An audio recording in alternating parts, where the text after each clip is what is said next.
23h sur RTI 1 et bien entendu partout en Côte d'Ivoire dans les titres de cette édition.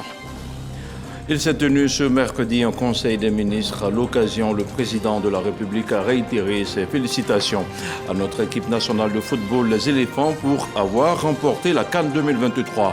Alassane Ouattara a aussi salué la parfaite organisation de la compétition, la mobilisation et l'hospitalité du peuple ivoirien qui a fait preuve de patriotisme.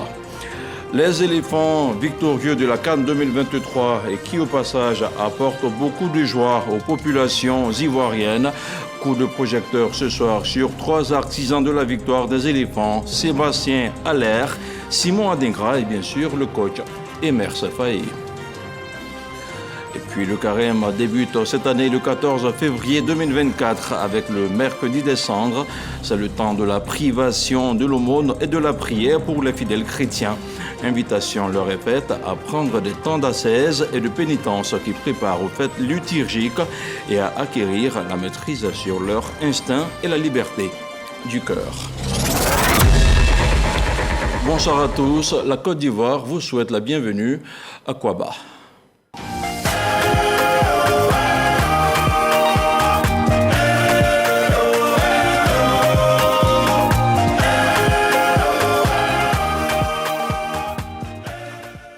Après une petite pause due à la CAN 2023, le Conseil des ministres a repris ce jour. Il était dirigé comme à l'accoutumée par le chef de l'État, le président de la République. Alassane Ouattara en a profité pour dresser le bilan de cet événement majeur sportif. Le premier capitaine des éléphants a aussi félicité le chef du gouvernement et l'ensemble de son équipe. Le compte-rendu de Viviane Aïma. C'est dans une ambiance de joie et de satisfaction partagée que s'est tenu ce mercredi 14 février le premier conseil des ministres de l'après-CAN 2023. En début de séance, le président de la République, Alassane Ouattara, a adressé ses félicitations au Premier ministre Robert Begré-Mambé et à l'ensemble des ministres pour la bonne synergie dans le travail qui a abouti au succès unanimement salué à travers le monde de la CAN 2023. Le président de la République a en outre demandé au Premier ministre et au gouvernement d'étudier les propositions faites par le président de la Fédération ivoirienne de football pour assurer une bonne gestion après la CAN des infrastructures sportives créées à cet effet. Je remercie la CAF pour avoir eu confiance en notre pays en nous demandant d'organiser cette CAN de 2023.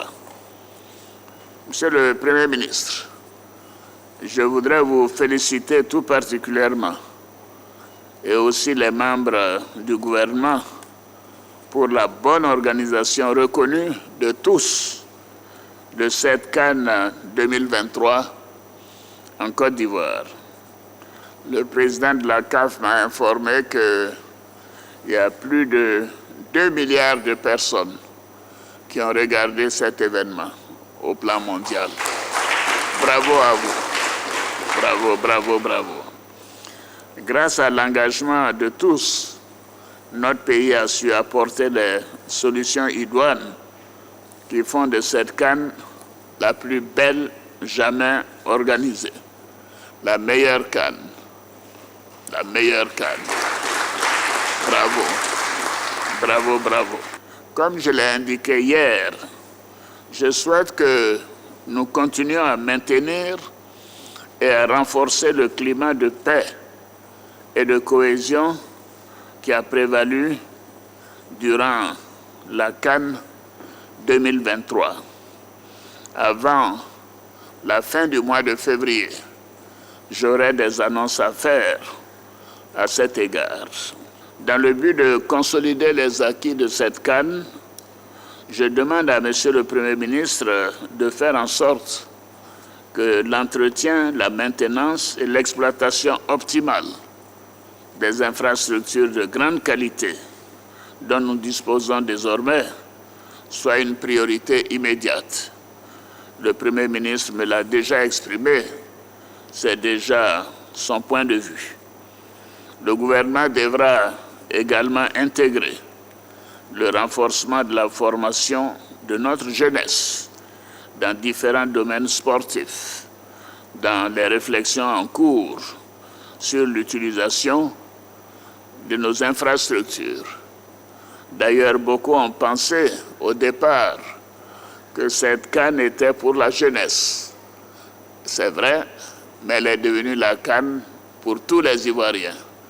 Merci les jeunes de nous avoir donné l'occasion de profiter de cette joie. Je vous demande, Monsieur le Premier ministre, d'examiner les 3 propositions faites par le président de la FIF afin que ces infrastructures soient préservées et servent notre jeunesse et le football ivoirien. Le président de la Fédération ivoirienne de football, M. Idriss Diallo, avait fait 3 propositions. La première concerne la création d'une entité spécialisée pour l'entretien et l'exploitation des infrastructures afin que l'héritage de la plus belle CAN que nous avons organisée soit préservé et serve le football ivoirien et pourquoi pas continental. Deuxièmement, que la transformation des cités CAN en pôle de développement sous-régional puisse être réalisée. Et troisièmement, la mise en place d'un fonds spécial pour le développement du football pour les jeunes. Ceci, bien sûr, est déjà en cours. Voilà, mesdames et messieurs, pour répéter ce que nous avons dit hier, bravo à nos enfants, bravo aux éléphants, vive la Côte d'Ivoire. Le Premier ministre Robert Begré-Mambé a assuré le président de la République de l'intérêt que le gouvernement va accorder à cette question. Excellent Monsieur le Président de la République, vous êtes une chance pour notre pays. Comme le diraient les Ivoiriens, Dieu est dedans.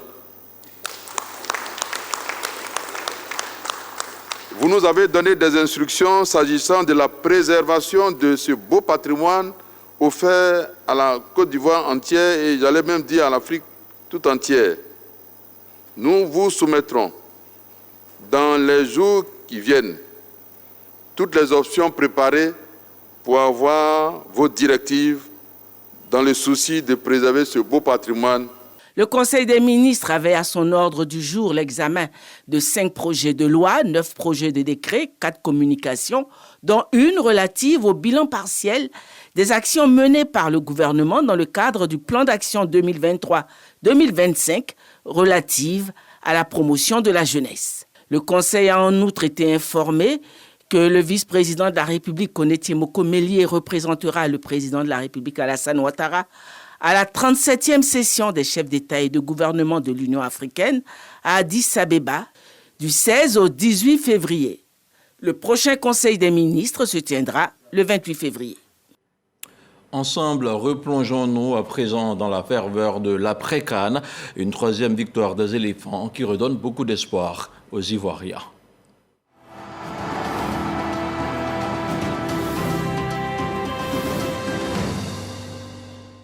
Les éléphants de Côte d'Ivoire ont donc décroché leur 3e médaille d'or et donc la 3e CAN de leur histoire. Une joie partagée par les organisations syndicales signataires de la seconde trêve sociale. Grâce Kando.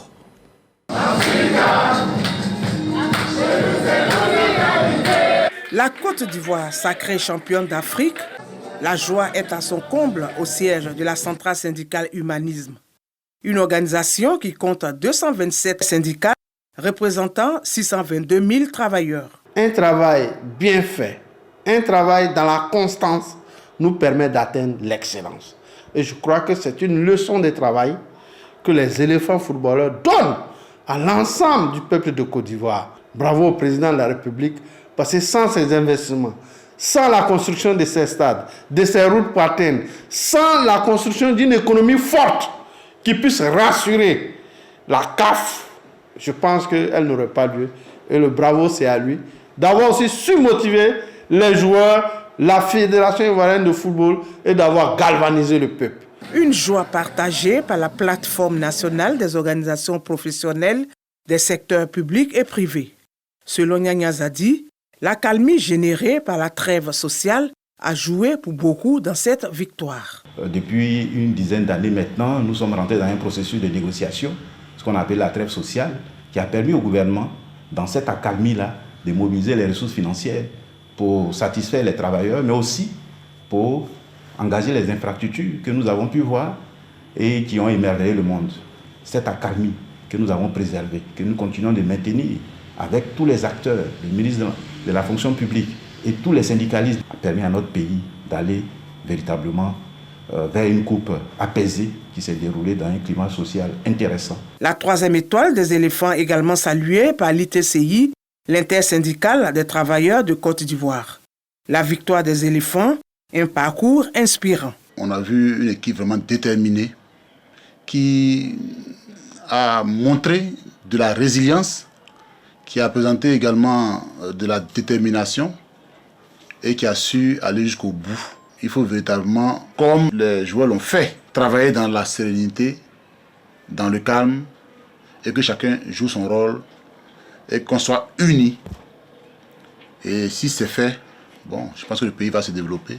La centrale syndicale Humanisme, la plateforme nationale des organisations professionnelles des secteurs publics et privés et l'intersyndicale des travailleurs de Côte d'Ivoire font partie des 8 organisations syndicales ayant paraphé les accords de la 2e trêve sociale 2022-2027 avec le gouvernement. L'exploit à domicile des éléphants de Côte d'Ivoire suscite des réactions à travers le monde entier, avec des messages de soutien, de félicitations qui s'enchaînent.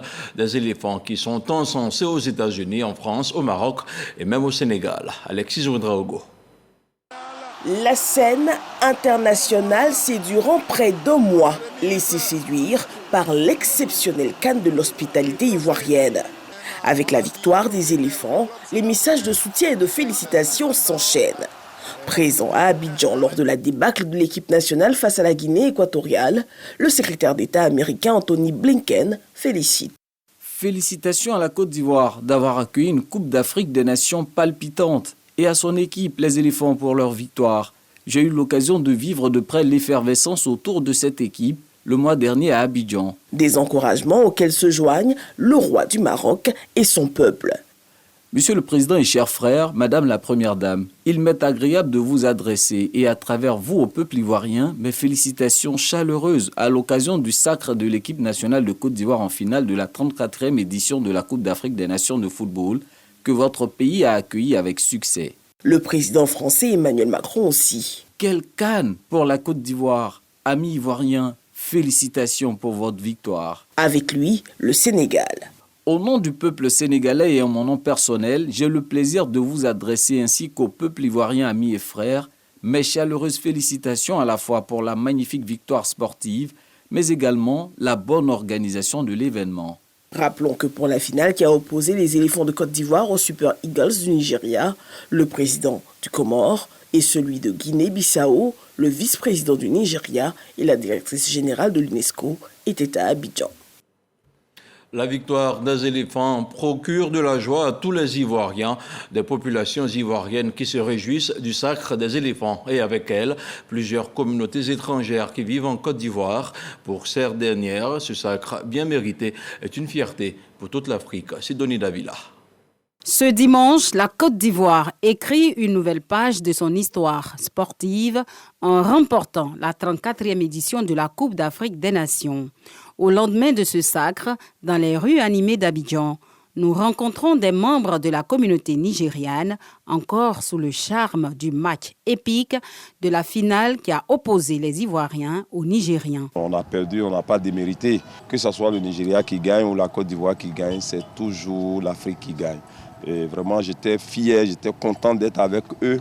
Et puis nous avons savouré tout ça ensemble, on a crié. Maliens, Sénégalais et Congolais, également unis aux Ivoiriens, dans la joie, partagent le triomphe de la Côte d'Ivoire. Vraiment, on était très contents. C'était notre pensée même que la Côte d'Ivoire prend la coupe là. Dieu a fait ça, vraiment, nous sommes très contents. Nous sommes très heureux, nous, les Sénégalais de la Côte d'Ivoire, parce qu'actuellement, nous participons à la fête.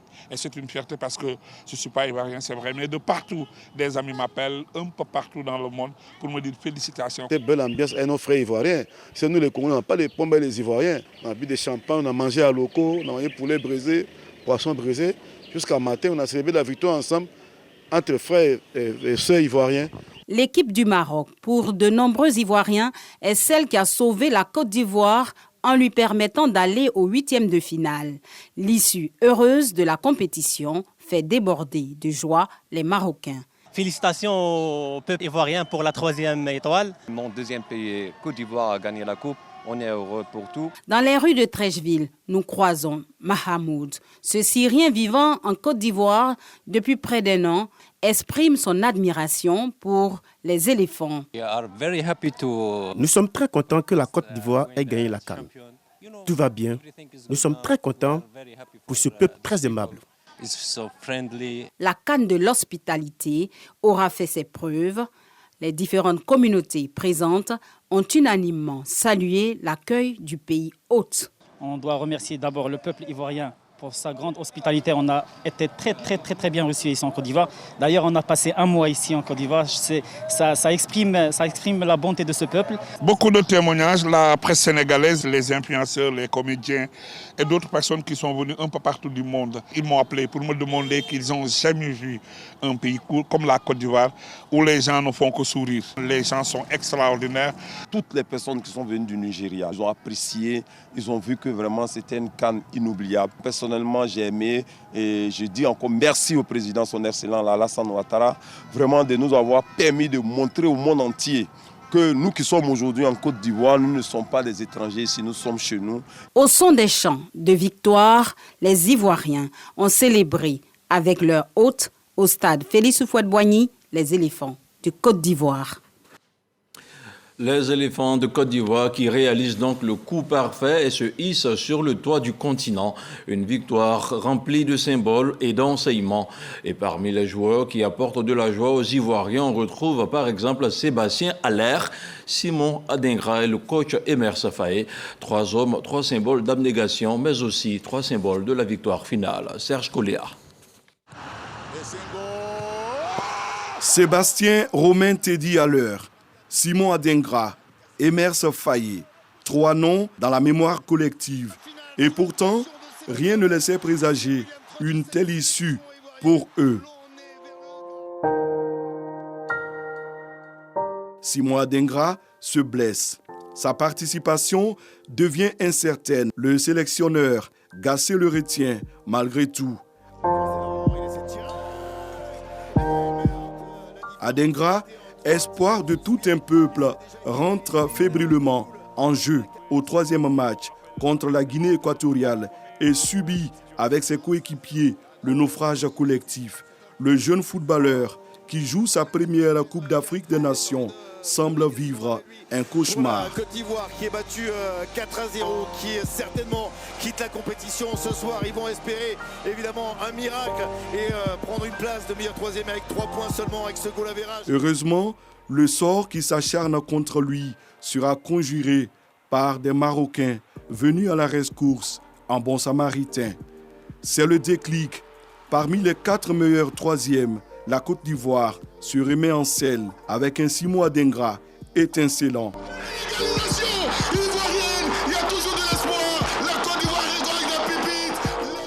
Buteur inespéré dans les derniers instants face au Mali.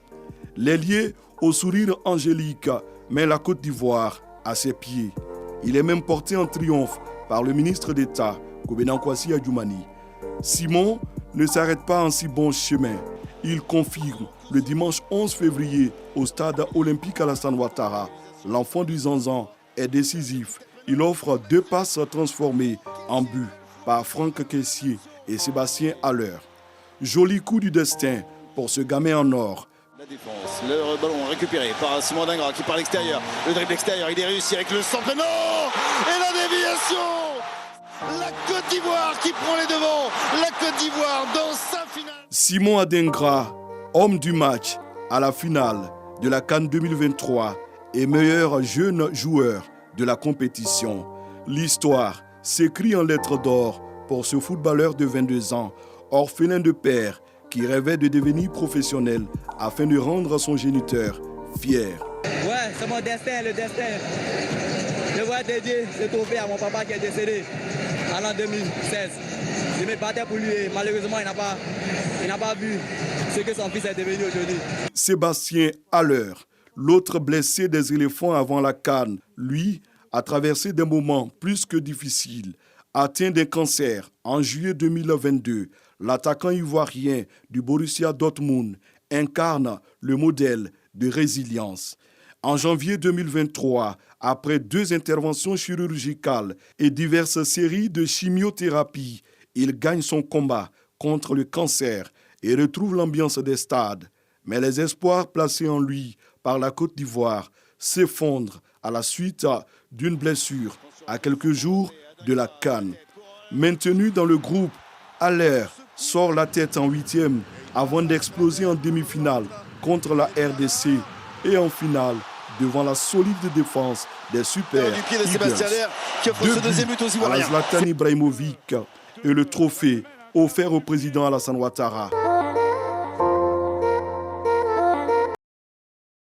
Que d'émotions. Haller revient de loin.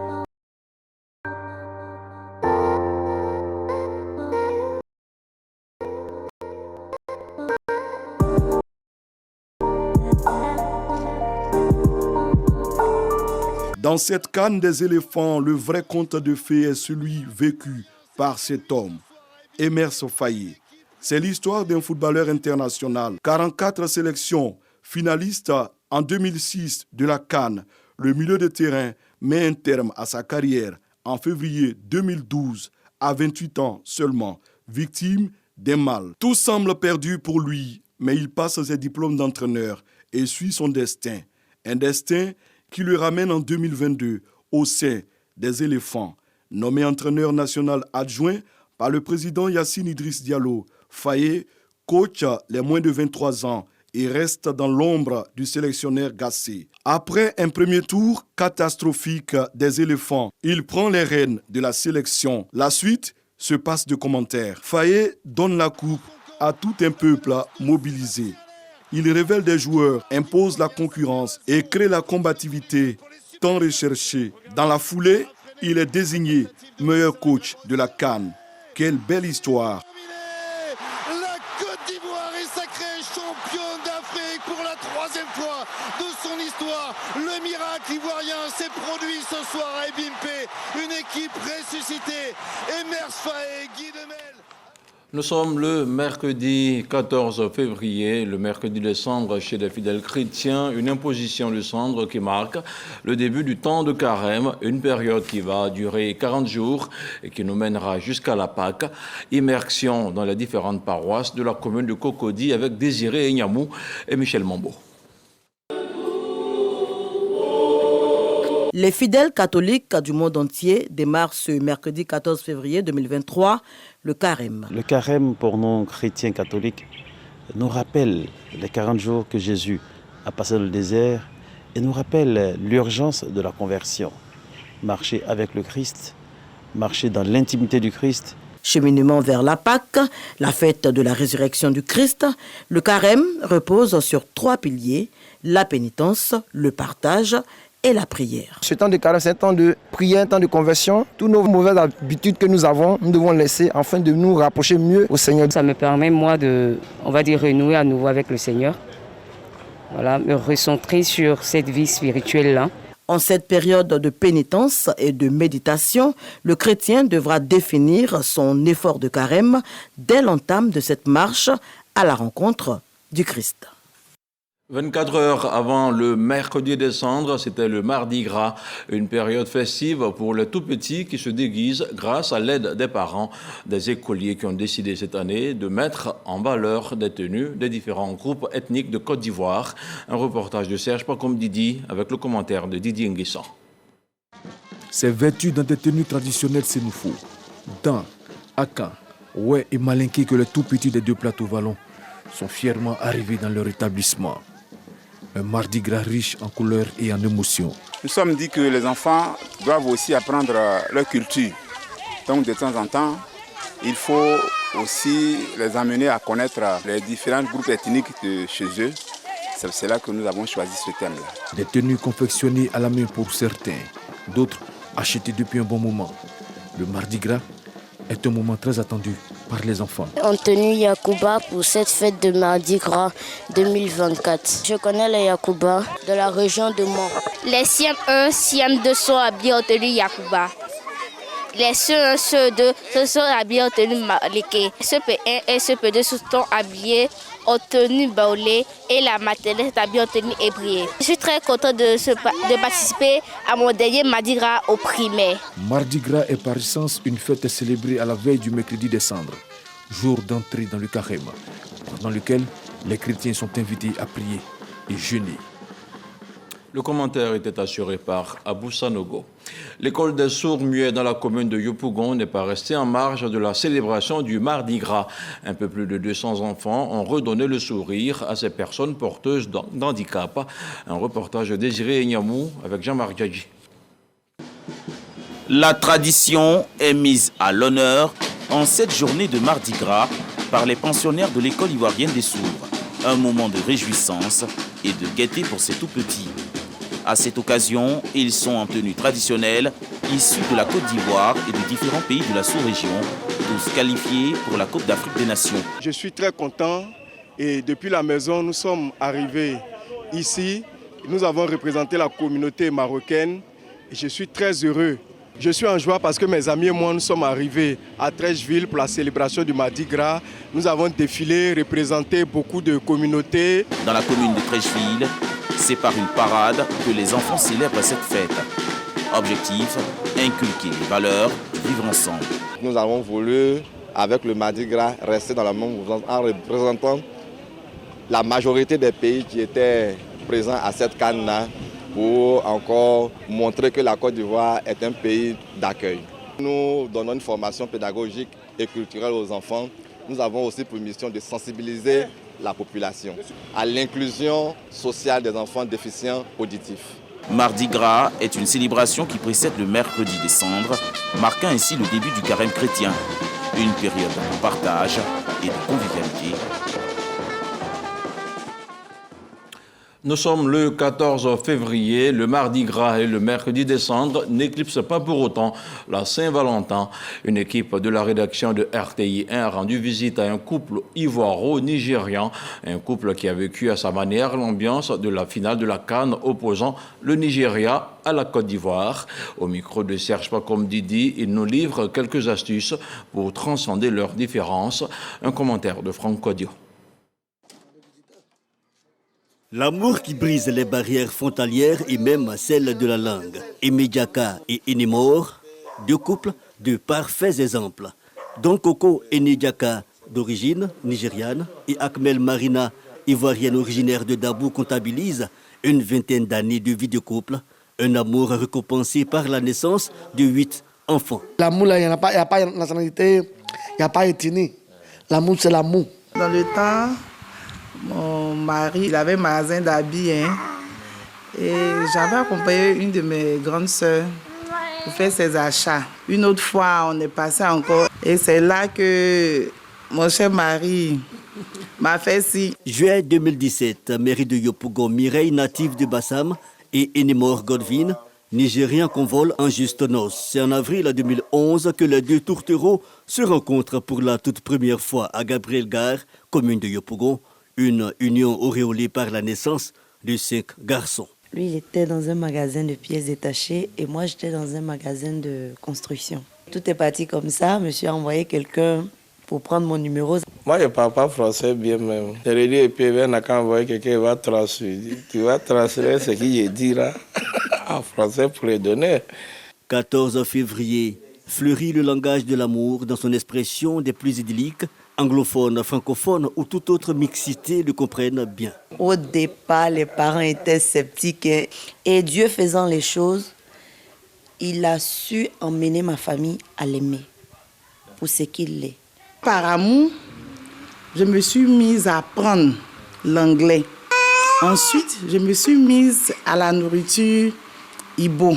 Le choix est donc offert, mais le nôtre, celui des couples ivoiro-nigérians, tire son exemple de quelques jours plus tôt. Le dimanche 11 février, Super Eagles de Nigeria et Éléphants de Côte d'Ivoire s'affrontent au stade Alassane Ouattara de BMP pour le compte de la finale de la 34e édition de la Coupe d'Afrique des Nations de football. Retour sur l'ambiance au sein de ces différents couples. Avant les finales, moi j'étais déjà dit partout, c'est Nigeria et puis Côte d'Ivoire, il va jouer final. Tout le monde me demande pourquoi tu dis ça. J'ai dit, je protège mon intérêt. Et puis Nigeria et puis Côte d'Ivoire jouer final. Moi j'ai gagné toujours. En fait, moi j'étais 50-50. Je me dis quoi? Je me dis que si la Côte d'Ivoire gagne, moi je suis ici et ma femme est ivoirienne, mes enfants ils sont ivoiriens. Donc c'est nous qui avons gagné. Si Nigeria gagne aussi, c'est nous qui avons gagné. Mais seulement que j'ai la joie que la Côte d'Ivoire a gagné. Et oui, à l'instar du sport rapprochant les peuples, l'amour est également facteur de rapprochement des cœurs. On poursuit ce journal avec la ministre de la Femme, de la Famille et de l'Enfant qui est aux États-Unis. À New York, Nassene Batouré a été reçue en audience par la directrice exécutive d'ONU Femmes avec Sima Bayous. Les échanges ont porté essentiellement sur le renforcement de la coopération entre ONU Femmes et le ministère en charge de la femme dans notre pays. On retrouve à New York notre envoyé spécial, Delphine Blas. Après le siège de l'ONU, il fallait échanger, débattre et tomber d'accord sur des questions de fond au bureau ONU Femmes. Des questions liées à l'autonomisation des femmes et à l'égalité des sexes. Le problème du continent au niveau du genre est connu. Aujourd'hui, c'est une stratégie gagnante qu'il faut mettre en place. L'Afrique a le potentiel féminin. Les femmes africaines sont fortes. Il faut une levée de fonds accrue pour qu'elles puissent être plus épanouies qu'elles le sont aujourd'hui et pour que le problème de l'égalité des genres à l'horizon 2030 soit derrière le continent à travers une bonne santé, une bonne éducation, un bon accès au crédit et surtout une bonne représentativité dans les sphères de prise de décision. Et la Côte d'Ivoire a donné l'exemple pendant ces dernières élections. C'est devenu une réalité. Nous avons 30% de représentativité des femmes sur les listes électorales. Nous voulons passer, pourquoi pas, du quota à la parité. L'autonomisation des femmes et l'égalité entre hommes et femmes demandent beaucoup plus de mobilisation de ressources et de projets réalisables. La ministre Nassene Batouré invite donc les États membres, ONU Femmes et les partenaires à mettre ensemble leur intelligence et leurs efforts pour une stratégie innovante pour la promotion des droits de la femme et de leur autonomisation. Nous sommes sûrs qu'avec les Nations Unies, au niveau de la gente féminine, ça sera une femme et un homme, donc l'égalité du genre. La directrice exécutive d'ONU Femmes, Madame Sima Bayous, a quant à elle félicité la ministre de la Femme, de la Famille et de l'Enfant pour sa vision et son leadership à la tête du groupe Afrique. Dans l'actualité hors de chez nous, au Sénégal, le pays vit l'une de ses plus graves crises politiques depuis l'annonce du report de la présidentielle par le président Macky Sall. Les autorités ont interdit une marche silencieuse à l'appel de la société civile pour réclamer le maintien du scrutin. Une manifestation finalement repoussée par les organisateurs.